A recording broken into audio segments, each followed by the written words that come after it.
The Wolf and the Kid. In a peaceful meadow lived a playful little goat named Billy. One day, Billy found himself alone at home as his mother had to go out. Before she left, she warned Billy, "Do not open the door for anyone, especially not for Mr. Wolf." As the day progressed, along came the cunning Mr. Wolf, who knocked at the door, trying to trick Billy into letting him in. But clever Billy remembered his mother's words, and he didn't open the door because he knew Mr. Wolf's voice wasn't his mom's.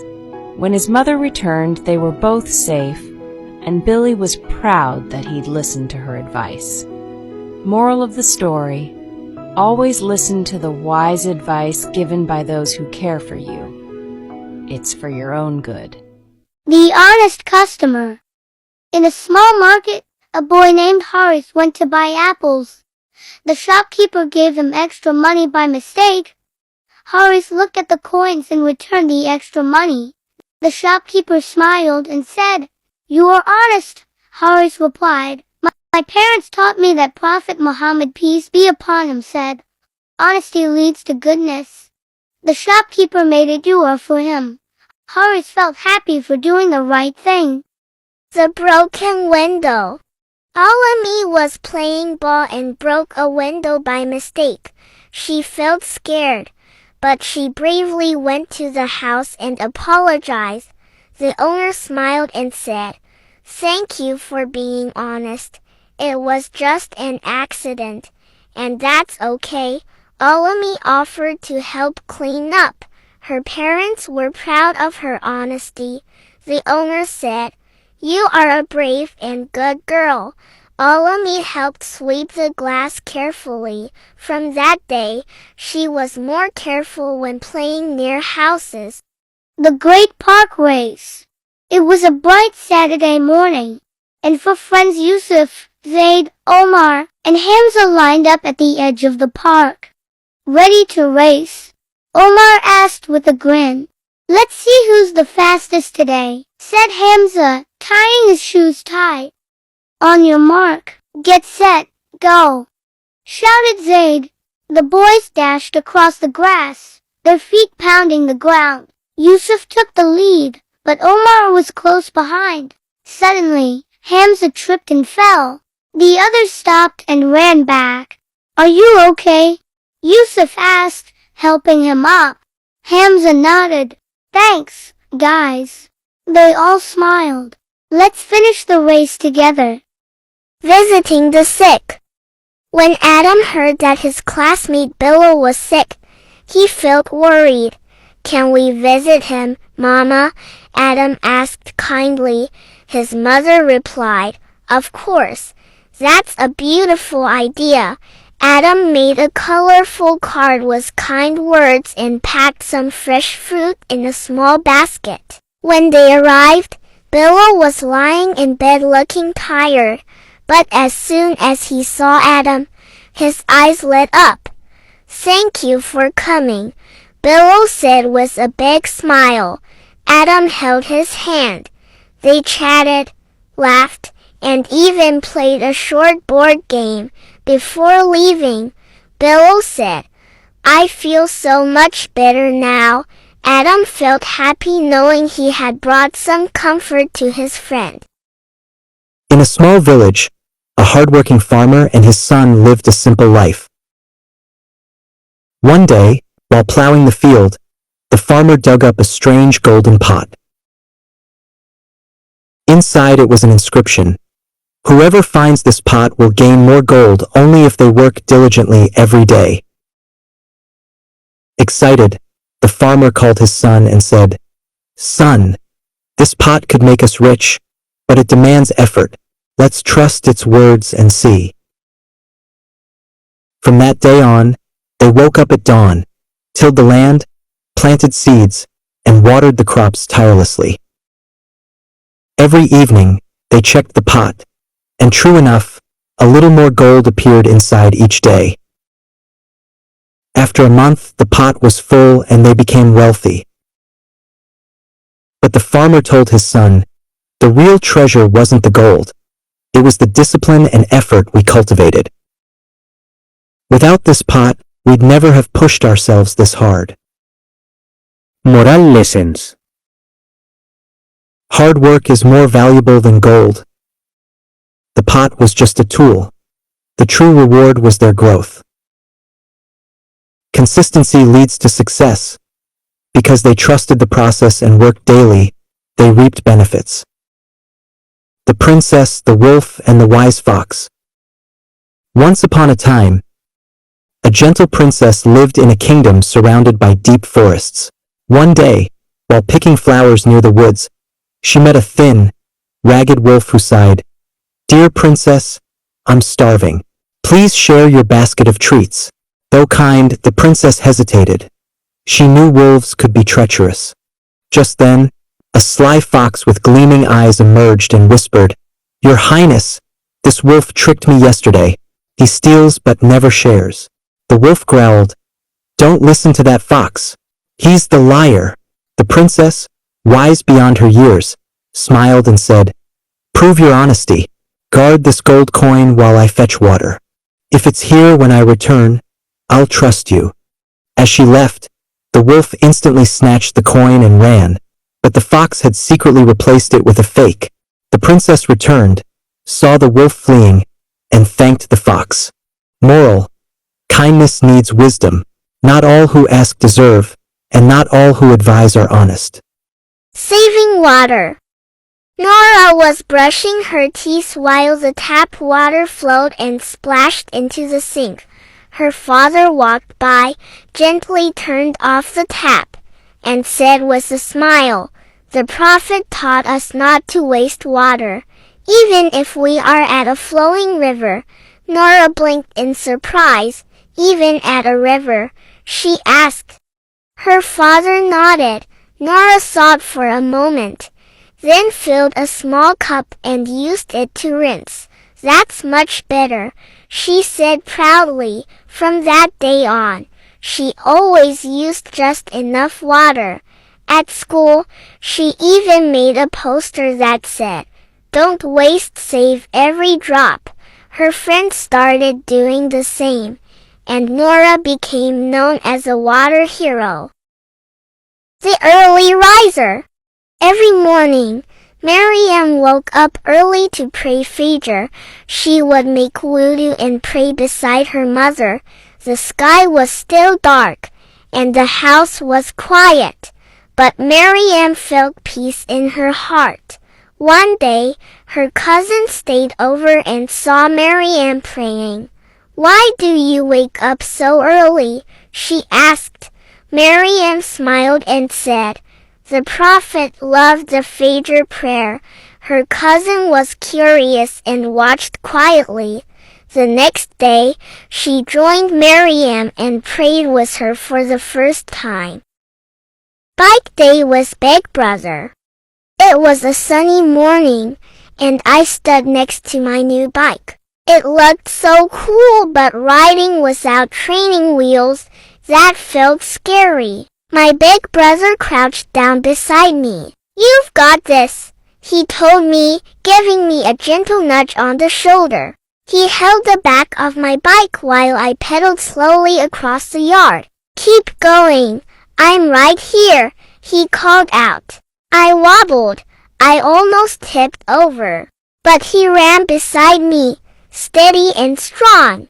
Soon, I didn't feel his hand anymore. I looked back. He had let go. "I'm riding. I'm really riding," I shouted. He raised both arms in the air and yelled, "You did it." I jumped off and ran to hug him. "Thanks for believing in me," I whispered. Mom, spring is here. Yes, the flowers are blooming so beautifully. I want to go see the little butterflies. There are so many in the flower bushes. I'm going to catch the butterflies to play. You can't go catch the butterflies. Why can't I catch them? If you catch them, they'll lose their freedom. So we should just look at them. Mom, this bookstore is huge. Yes, there are so many books here. Do they have every kind of book here? No, They don't have every book here, but they do have the books you want to read. Let's go get you some comic books. Yay! I also want storybooks. Mom, will you read them to me tonight? You need to learn to read by yourself. Okay, Mom. I understand. Mom, can I keep a pet? What pet do you want to get? I want to get a cute cat. Can you take good care of it? Believe me, I can. Then you should go to bed early today. We'll go to the pet shop tomorrow. Okay, I will go to bed right now. Good night, Mom. Good night. Have sweet dreams. One sunny afternoon, Mary, a girl with golden hair that shimmered like sunlight, proudly pulled out her painting from her school bag. "Look at this, Lenny," Mary boasted, holding up her artwork. "No one in this whole school can paint something as colorful and perfect as I can." Lenny smiled gently. "You're right, Mary. Your painting is truly beautiful," she acknowledged, "but each of us has our own special talents." Mary huffed. "Oh, really? What could you possibly do better than me?" Without a word, Lenny pulled a folded paper from her notebook. "Read this poem I wrote," she said softly. As Mary read the line, her eyes widened. The poem was so moving, so full of deep meaning that it made her heart ache. This is incredible. I could never write like this." Then Lenny took out her small guitar and began to sing. The melody was so sweet that Mary felt tears welling up. I understand now," Mary whispered, wiping her eyes. "We don't have to be the best at everything, do we?" Lenny warmly took Mary's hand. "Exactly, Mary. We each have our own gifts. Respecting each other's talents is more important than being proud." From that day on, Mary let go of her pride. She and Lenny spent their days painting, writing poetry, and singing together. Mary became happier than ever and made many new friends. Moral lesson: pride builds walls, but humility builds bridges. This story teaches us that true friendship blossoms when we appreciate each other's unique gifts instead of boasting about our own.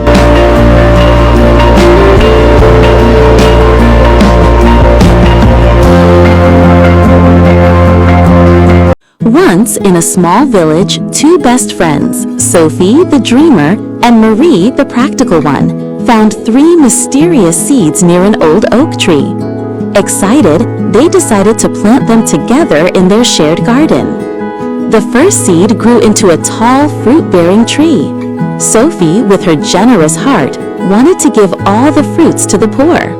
Marie, however, suggested selling some to buy seeds for more trees. They compromised, half for charity, half for trade. Soon, their kindness and business sense brought prosperity to the village. The second seed bloomed into vibrant, fragrant flowers. Marie saw their potential and made perfumes to sell at the market. Sophie, with her artistic touch, crafted flower crowns and decorations.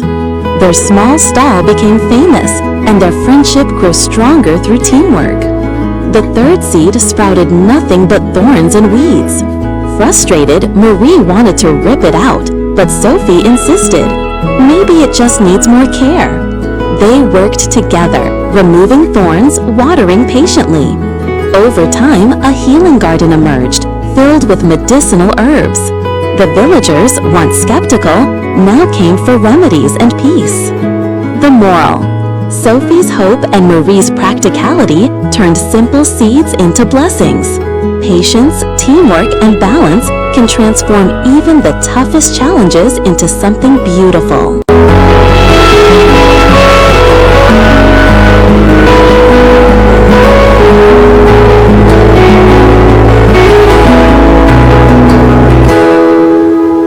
In a small village nestled between mountains, there lived a young man named Toto.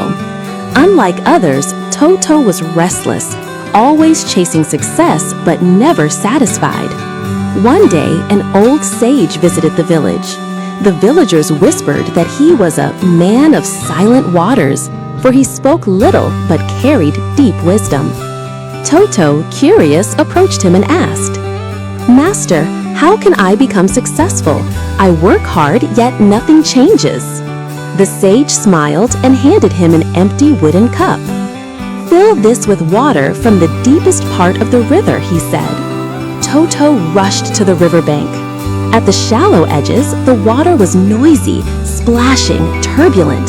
But when he stepped further, the deep waters were silent, undisturbed by the wind. He filled the cup and returned. The sage asked, "Why is the deep water quiet?" "Because it has nothing to prove," Toto realized. The sage nodded. "Wisdom is like deep water, calm, patient. Those who talk too much learn little." The sage took Toto to the village market. At a stall, people crowded to buy stinky fermented tofu, pungent, strong flavored. Nearby, a jar of golden palm syrup sat ignored. "Why do people prefer bitterness over sweetness?" Toto asked. "Because easy pleasures are loud, but true wisdom is quiet," the sage replied. "Most chase quick success, like stinky tofu, but few endure the slow path, like syrup." The sage gave Toto an hourglass. Time flows one way. Lost moments never return. If you want more than an ordinary life, you must fight pride and work harder than others. Toto remembered his wasted years chasing shortcuts. He vowed to change. Years passed. Toto became a respected leader, but a crisis struck, a drought. The villagers panicked. Remembering the sage's lessons, Toto closed his heart to fear and opened his mind to solutions. He led them to dig deeper wells, finding silent underground waters. The sage reappeared. "You've learned. True champions never surrender." Toto's story spread. The village thrived, not from loud boasts, but from silent perseverance. The poem's wisdom became their mantra. Work equals value. Time equals precious. Silence, strength.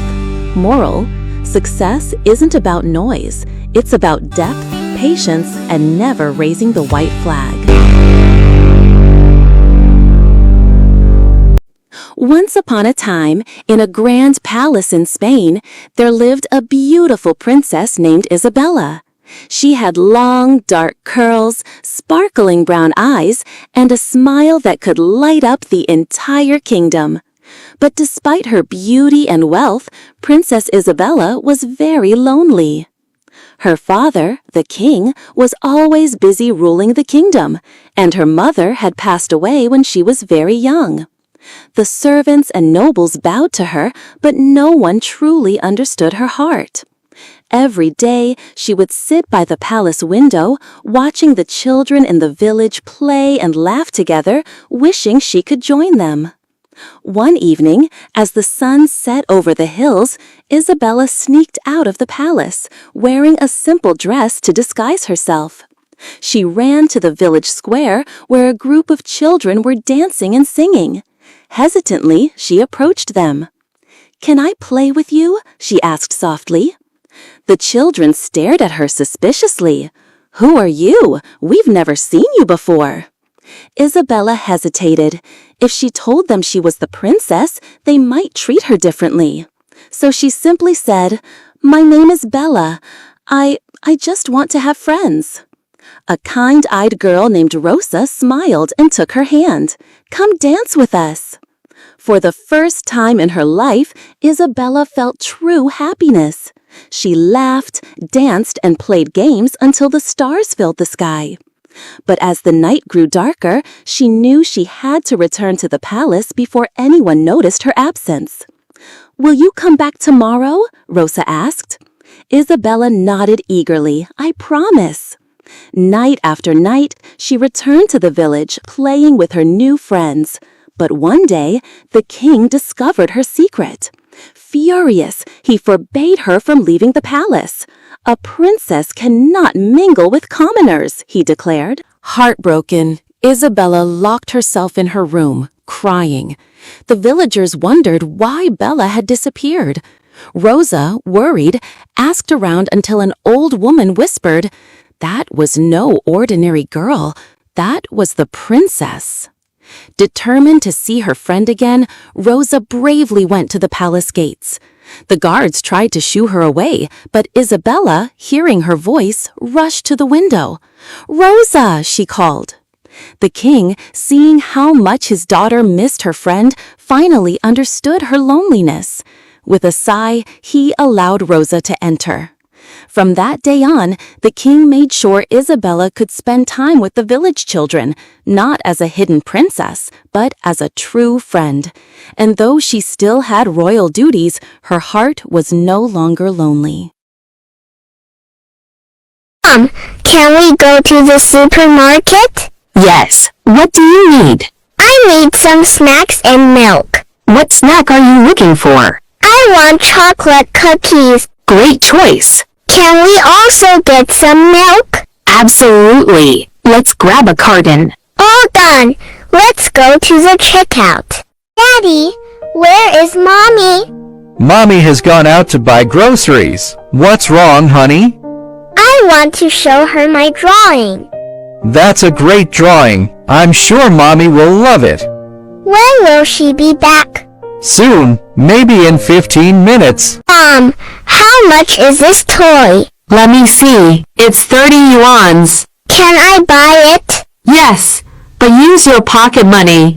Okay, Mom. How much is that juice? The juice is 10 yuans. Do you want it? Yes. Let's buy it together. Okay, let's go to the checkout. Honey, the sun is up. Wakey, wakey. I don't want to get up, Mom. Come on, dear. We can make pancakes for breakfast. Really? I love pancakes. I'm getting up now.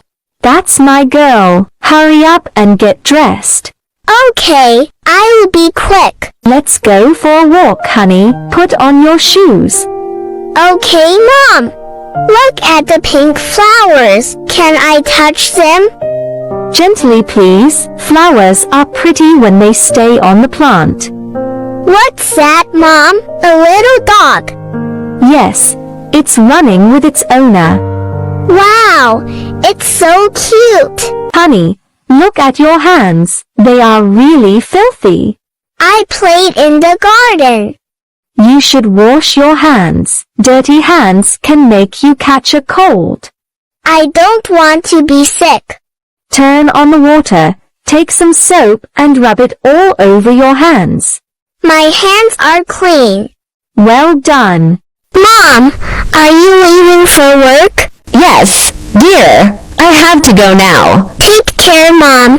Come back early. I will. Be good and finish your homework. Okay, I love you, Mom. I love you too. See you later. Mom, I'm so thirsty. Can we eat watermelon? Good idea. Wait a minute. Here you are. Look, red and juicy. It tastes really nice. Share some with your dad, okay? Okay, let's call him. Mom, can I help you? Sure. Want to sweep the floor? Yes, I'm a good helper. Thank you, sweetie. What's next? Let's fold the clothes. Okay, this is fun. I'm proud of you.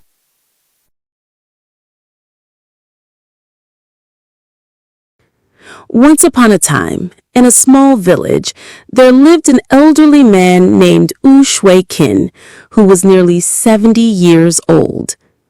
Due to poverty in his youth, he had never attended school and spent his life working as a farmer.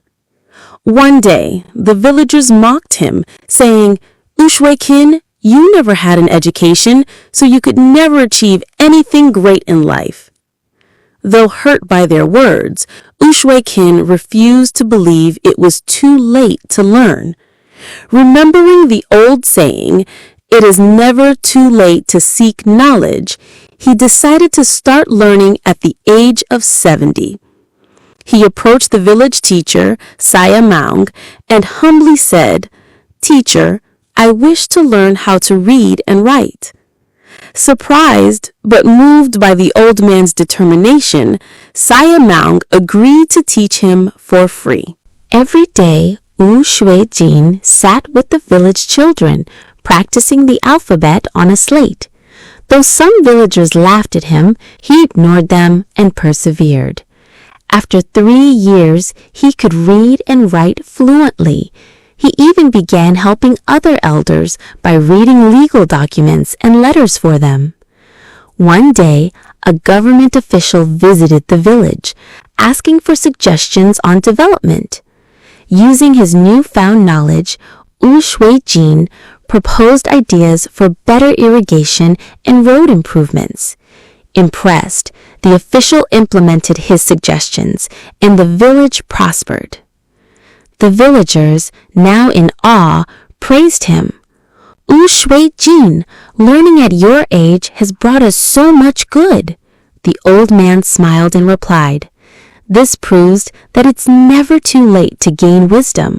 If an old man like me can benefit from education, imagine how much more the young can achieve if they study hard." Moral of the story: knowledge has no age limit. As the saying goes, it is never too late to learn.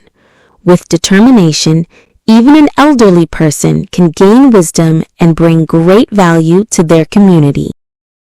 In a quaint village nestled beside a whispering willow lived 2 girls, Ella and Luna.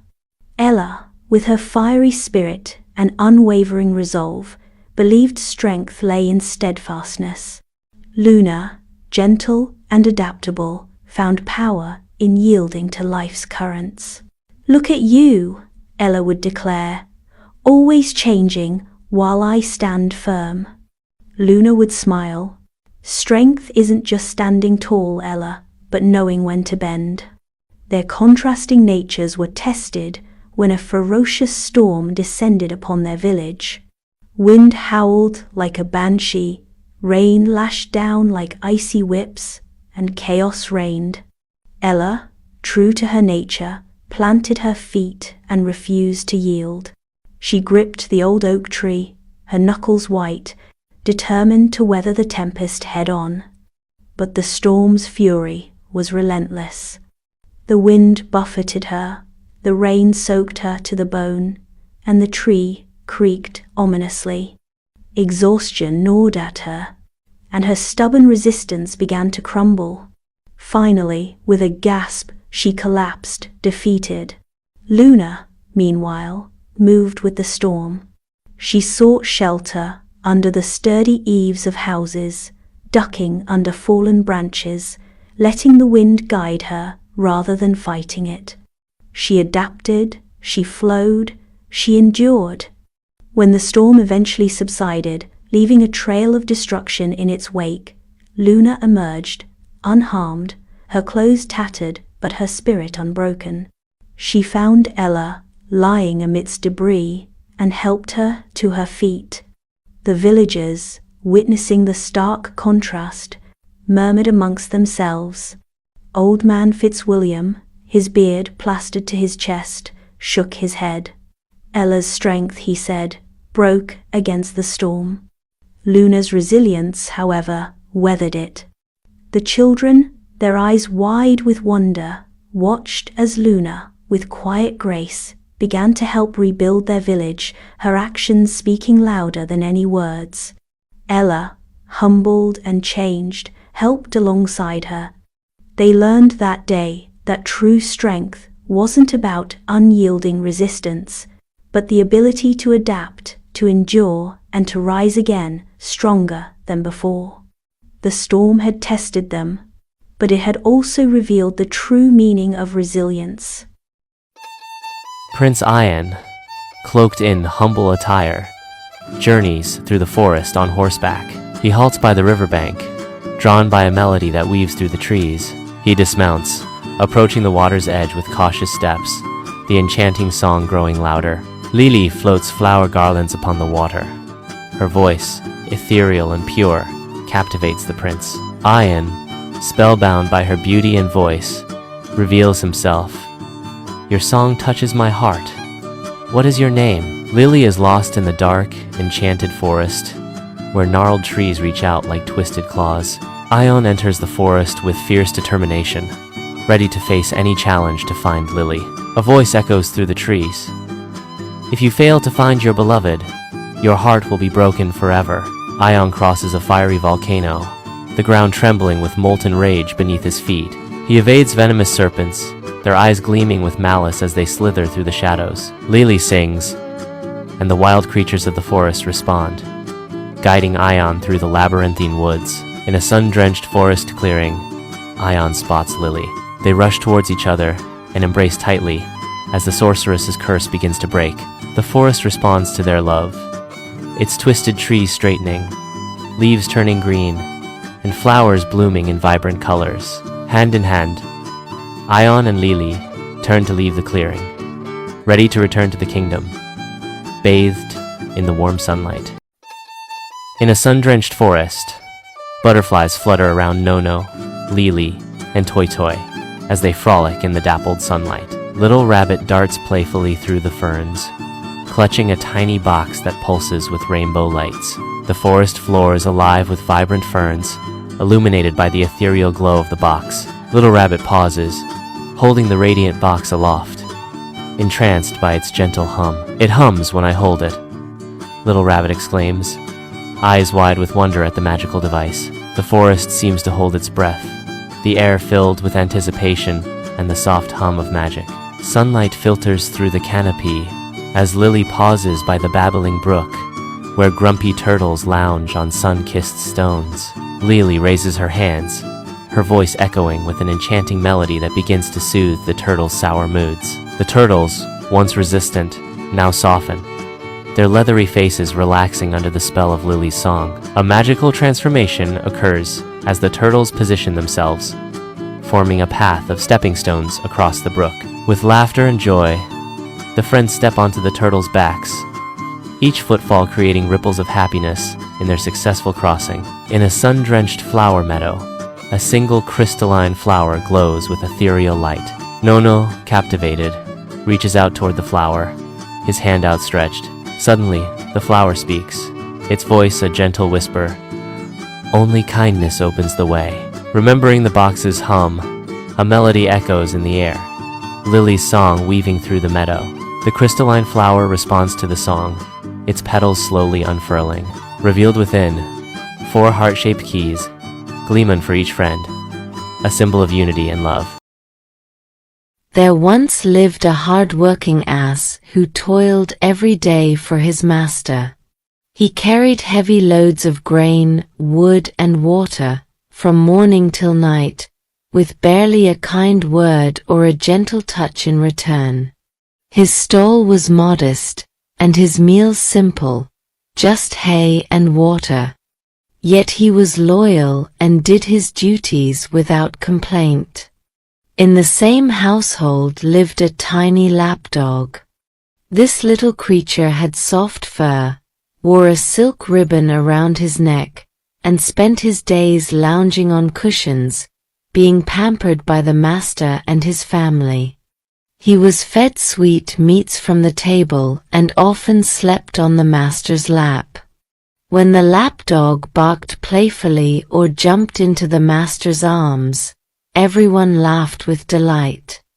The ass watched this every day with a growing sadness in his heart. One evening, after delivering a cart full of goods, he stood silently in the courtyard, staring at the lapdog curled up on a velvet cushion. How strange, thought the ass. I serve the master faithfully all day, but he hardly glances at me. Yet this little dog does nothing but prance around, and he is showered with affection. Driven by longing, the ass decided he too would win the master's love, by behaving just like the lapdog. So the next morning, when the master sat on the porch reading, the ass trotted up beside him. He kicked up his heels, brayed loudly like it was a joyful bark, and tried to climb into the master's lap. But he was heavy and clumsy, and in his excitement, he knocked over a stool and startled the children. The master leapt up in anger. "What madness is this?" he cried. "Take this beast away." He ordered the servants to drive the ass back to his stable, where he was tied up more tightly than before. The ass stood silently, tears in his eyes, his dream of affection shattered. That night, the lapdog came near the stable and said gently, "Friend, you cannot be what you are not. I was born to be a companion, you were born to carry burdens. But your strength and patience earn a deeper respect than you may ever see. Do not trade your nature for someone else's shadow." From that day on, the ass no longer tried to be someone else. He accepted his place with quiet dignity, and though the master's affection still favored the lapdog, the ass earned something greater. He became a symbol of loyalty and strength in the village, and even the master grew to admire his quiet endurance. Moral: trying to be what you're not brings only trouble. True worth comes from embracing your role with grace. When you feel sad, like the world is too heavy, like you can't breathe under the weight of your thoughts, listen closely. This is the story of a boy named Ravi. Ravi was the kind of boy who smiled a lot, but only on the outside. Inside he was drowning. Every day he went to school with a backpack full of books and a heart full of pain. His father was gone. His mother worked 2 jobs. He felt invisible in a crowd, unheard in a classroom, and unloved in his own mind. One day, Ravi stood alone near the school gate. Rain poured down. He had no umbrella. His worn-out shoes were soaked. And that's when the old watchman walked over. The man looked at Ravi for a moment and said, "You remind me of myself when I was your age." Ravi, surprised, looked up. The old man smiled and continued, "You feel lost, don't you?" Ravi nodded slowly. The watchman knelt beside him and said something that Ravi would never forget. "You know how gold becomes gold? It goes through fire. The hotter the fire, the purer the gold. You're in fire right now, beta. But that means something precious is being made." Ravi didn't say a word, but that night, for the first time in a long time, he didn't cry himself to sleep.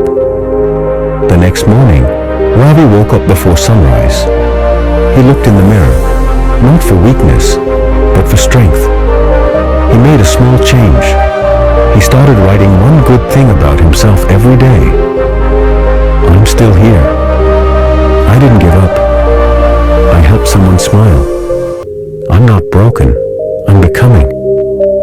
Days turned into weeks, weeks into months, and Ravi changed, not because the world became easier, but because he became stronger.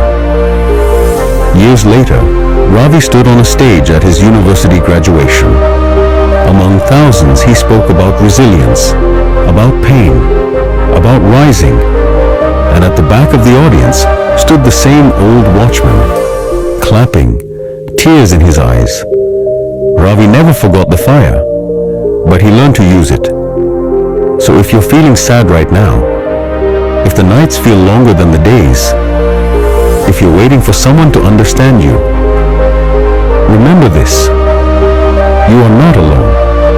Your sadness doesn't make you weak. Your tears are not failure. They are proof that you are alive, that you care, that your heart still beats with purpose. Don't run away from the fire. Walk through it, with your head held high, because pain doesn't break people. It builds warriors. You are becoming, and one day, your story will be the reason someone else doesn't give up. So take a deep breath, wipe your tears, and whisper to yourself, "This is not the end of me. This is the beginning of something powerful." Now, stand up, move forward, and keep going. Your story isn't over, it's just getting started.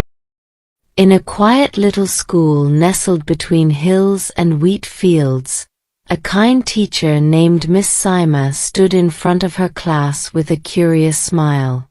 It was a Monday morning, and the children expected books, not surprises. But Miss Sima held a basket of ripe red tomatoes. "I have a task for you," she said, placing the basket on the desk.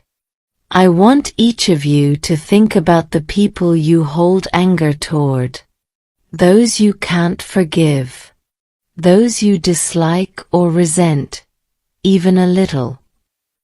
The students exchanged glances. Some frowned. Some looked guilty.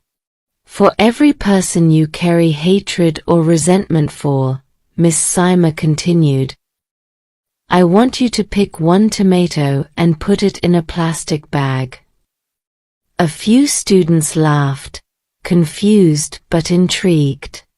Others hesitated. But soon, each child came up and selected their tomatoes. Some took one, others took 3, a few even 5. Once everyone had their tomatoes in a bag, Miss Sima said, "Now here's the rule. You must carry these bags with you wherever you go, at home, at school, while sleeping, for the whole week." The children groaned but obeyed. At first, it was silly. They joked about tomato bags and compared sizes. But after 2 days, the bags began to smell. The tomatoes softened, leaked juice, and stained their clothes. The stench followed them everywhere. Some even started avoiding their friends. By Friday, the classroom reeked of rotten tomatoes. When Miss Sima walked in that morning, she saw tired faces, wrinkled noses, and students begging her to let them throw the tomatoes away. She nodded gently and said, "That, my dear students, is what hatred feels like. It starts as something small, something you think you can carry. But as time passes, it decays. It becomes heavier, smellier, and more unpleasant. And while you think you're punishing someone else with your anger, it's you who suffers the most." The room fell silent. The children understood. They threw the tomatoes away, and with them, perhaps, some of the grudges they had been clinging to. Moral: holding on to hatred and negativity doesn't hurt those you hate. It burdens you.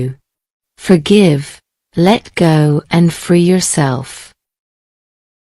In a quiet, sun-dappled village nestled between green hills and whispering woods, there lived an elderly woman named Bonnie. Her small stone cottage stood at the edge of the forest, with ivy curling up the walls and the scent of lavender drifting from her garden. Bonnie was known for her warm smile, gentle heart, and the 2 companions who never left her side. Milo, a blind, loyal old dog, and Tika, a half-plucked parrot with a sharp tongue and a softer heart. Bonnie's days were simple, but full of quiet magic. She baked bread that tasted like childhood, knitted scarves that held warmth even in deep winter, and grew herbs that healed more than just coughs. Though her back was bent and her hands lined with age, she never hesitated to help anyone in need. When asked why she did so much for others, she'd simply say, "Helping others is the only way I stay truly full."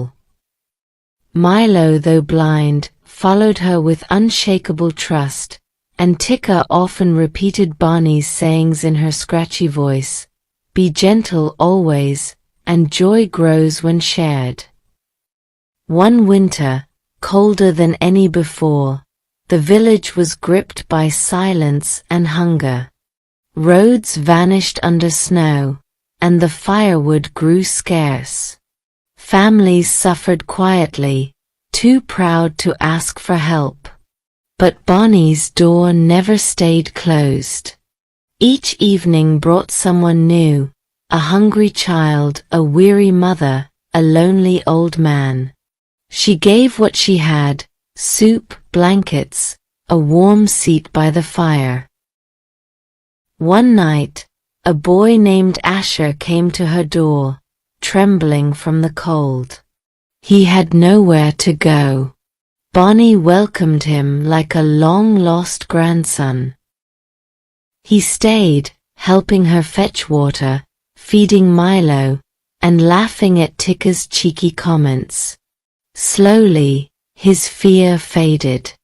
Her kindness didn't just warm the skin, it healed what was broken inside. A long time ago, in the kingdom of Shikarpur, there lived a wise and deeply respected king named Akmayuk. People came from faraway lands to seek his judgment, because his justice was not only about the law, it was about understanding the intentions behind every action. One day, two men stood in his grand court. One was Ran Vibhushit, a wealthy and well-known merchant. The other, Kalarudra, a tired-looking man, known to all as a thief. The court was silent. Everyone expected a harsh punishment. But then, something unexpected happened. Kalarudra stepped forward and bowed deeply. He said, My king, I am a thief. I tried to steal from this man's house, but instead of punishing me, he offered me a job. He believed I could change. The king and the crowd listened closely. Rudra continued, But I'm scared. I don't trust myself. If I live in his house, I might steal again. Then I'll be doubly guilty. Stealing from someone who helped me. I don't want that. Please punish me instead. That will be fair. Then the merchant spoke. My king, I believe poverty made him steal. If he earns a living with honesty, he won't need to steal. I offered him work so he could get a second chance. But he refuses, thinking his past will follow him. The courtroom fell into silence. The king closed his eyes and thought deeply. Then he opened them and said, Kalarudra, your honesty is rare. Ran Vibhushit, your kindness is noble. Here is my decision. Rudra will work in the merchant's house for 1 year without pay. This is not punishment. This is your path to redemption. If you stay honest for a year, you will be paid and free to decide your own future. The people in the court were amazed. Even Rudra's eyes filled with tears. This wasn't a punishment. It was a chance to change. 1 year later, Kalarudra returned to the court, but this time he looked different. Clean clothes, bright eyes, a calm, grateful smile. He bowed and said, My king, I worked honestly for a year.